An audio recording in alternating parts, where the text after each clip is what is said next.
saveur divine. Cette bonne nouvelle du royaume sera prêchée dans le monde entier pour servir de témoignage à toutes les nations. Alors viendra la fin. Ce pain céleste vous est présenté par Immaculée Niraneza.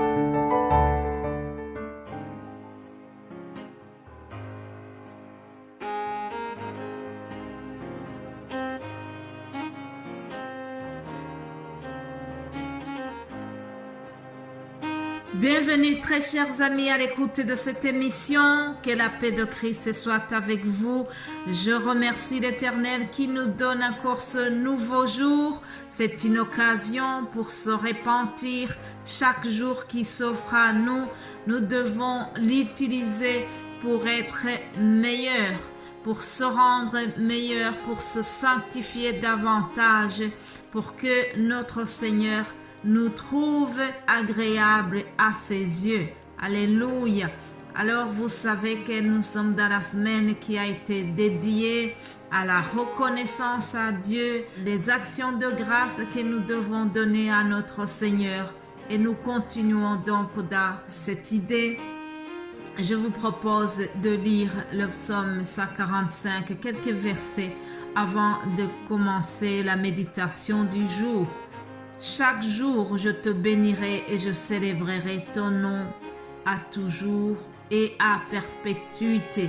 L'Éternel est grand et très digne de louange et sa grandeur est insondable. Que chaque génération célèbre tes œuvres et publie tes hauts faits. Je dirai la splendeur glorieuse de ta majesté. Je chanterai tes merveilles. On parlera de ta puissance redoutable et je raconterai ta grandeur. Alléluia. Nous allons encore une fois raconter la grandeur de Dieu, la puissance de Dieu. Je vous propose d'aller voir l'histoire que nous trouvons dans l'Évangile selon Luc, au chapitre 17. Il s'agit de cette histoire qui nous parle de la guérison des 10 lépreux. Vous savez, Jésus-Christ a fait beaucoup de miracles durant les 3 ans et demi de son ministère. Jésus-Christ a été très miséricordieux. Jésus-Christ a guéri les gens, il a nourri les gens, il a fait plusieurs miracles, plusieurs signes et prodiges qui témoignaient que Jésus-Christ est égal à Dieu, que Jésus-Christ est le Fils de Dieu. Alors, parmi les guérisons qu'il a opérées, nous voyons celle-ci, la guérison des 10 lépreux. Je vous propose de lire à partir du verset 11. Jésus se rendant à Jérusalem passait entre la Samarie et la Galilée. Comme il entrait dans un village, 10 lépreux vinrent à sa rencontre. Se tenant à distance, ils élevèrent la voix et dirent: Jésus, Maître, aie pitié de nous. Dès qu'il les eut vus, il leur dit: Allez vous montrer au sacrificateur. Et pendant qu'ils y allaient, il arriva qu'ils furent guéris. L'un d'eux se voya guéri, revint sur ses pas, glorifiant Dieu à haute voix. Il tomba sur sa face aux pieds de Jésus et lui rendit grâce. Alléluia. C'était un Samaritain. Jésus, prenant la parole, dit: Les 10 n'ont-ils pas été guéris? Et les 9, où sont-ils? Ne s'est-il trouvé que cet étranger pour revenir et donner gloire à Dieu? Puis il lui dit: Lève-toi, va, ta foi t'a sauvé. Recevez la parole de Dieu, chers amis. À chaque fois, lorsque quelqu'un veut souligner l'ingratitude des chrétiens ou l'ingratitude en général, on évoque cette histoire des 10 lépreux. Aussi, lorsque un prédicateur veut inviter des personnes à être reconnaissant à l'égard de Dieu. Aussi on fait allusion, on enseigne sur cette histoire. Je voudrais aussi qu'on analyse un peu ce récit de guérison. Donc, on nous dit que Jésus traverse la Judée, il va vers la Samarie et en route vers Jérusalem, il guérit les 10 lépreux. Les lépreux, c'était des personnes exclues. Suite à leur maladie, la lèpre, c'était une maladie très honteuse, une maladie très contagieuse. Lorsque tu avais la lèpre, tu étais exclu du culte, tu étais exclu de la vie sociale. Ça, c'est vraiment une grande exclusion. Pendant le Covid, nous avons expérimenté la souffrance de la mise en quarantaine.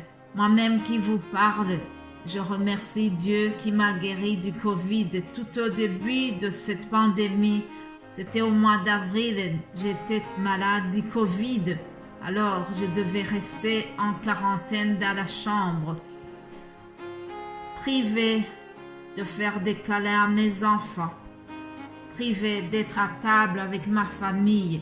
Ça, c'est la quarantaine. Imaginez la détresse des lépreux.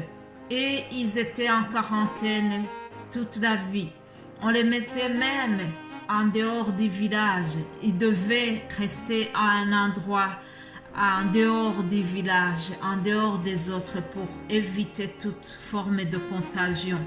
Alors, c'est dans ce coin isolé, c'est de là qu'ils entendent que Jésus guérit les gens. Alors, le voyant passer, ils ont quitté leur isolement et ils sont venus à sa rencontre, mais ils ont quand même fait attention parce qu'ils se sont tenus à distance, comme dit le texte. Et ils ont élevé la voix en disant « Maître, aie pitié de nous ».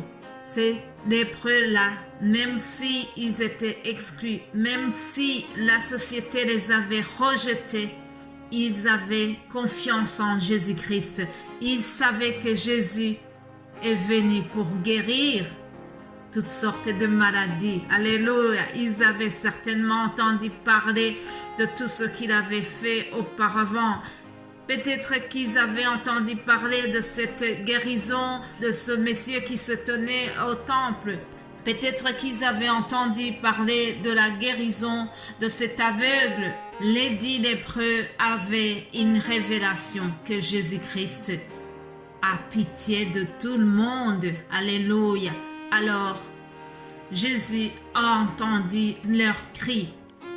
Il a fait attention à ces cris et puis il leur a dit « Allez vous montrer aux sacrificateurs ». En effet, ce sont les prêtres qui devaient vérifier l'état de santé de ces personnes. C'était lui qui était chargé de la protection sociale. Donc, si le prêtre estimait qu'ils étaient guéris, à ce moment, il pouvait retourner dans le milieu familial, il pouvait retourner parmi les autres. Alors, les 10 lépreux, ils ont obéi à la demande de Jésus. Ils sont partis sans murmurer, sans se poser des questions, sans se dire pourquoi est-ce qu'il ne nous a pas au moins imposé les mains, pourquoi il nous envoie vers là au lieu de faire quelque chose lui-même. Non, les 10 ont obéi. Ils sont partis là où Jésus les a envoyés. Et au milieu du chemin, un miracle s'est produit. Alléluia. Le miracle, c'est que les 10 ont été guéris avant même d'arriver à destination. Alléluia. Le verset 15 nous dit que l'un d'eux, se voyant guéri, revint sur ses pas, glorifiant Dieu à haute voix. Voilà une personne qui était différente des 10. Lui, il n'a pas continué son chemin. Il a tenu à revenir sur ses pas pour rendre grâce à Dieu, pour remercier Jésus. Mes chers amis, le temps est terminé, mais demain, je vais continuer en parlant sur cet étranger, sur ce Samaritain qui est revenu donner son action de grâce à Dieu, qui est revenu remercier Jésus pour la guérison. Aujourd'hui, nous allons nous limiter ici, mais demain, j'y reviendrai et c'est ça qui va clôturer cette semaine qui était réservée aux actions de grâce. Alors, je vous souhaite de passer une très bonne journée et rester dans les actions de grâce. Il y a certainement beaucoup de choses pour lesquelles nous devons rendre grâce à Dieu. Merci Seigneur pour la vie. Merci pour tout ce que tu nous as donné au travers de ton Fils Jésus-Christ. Amen.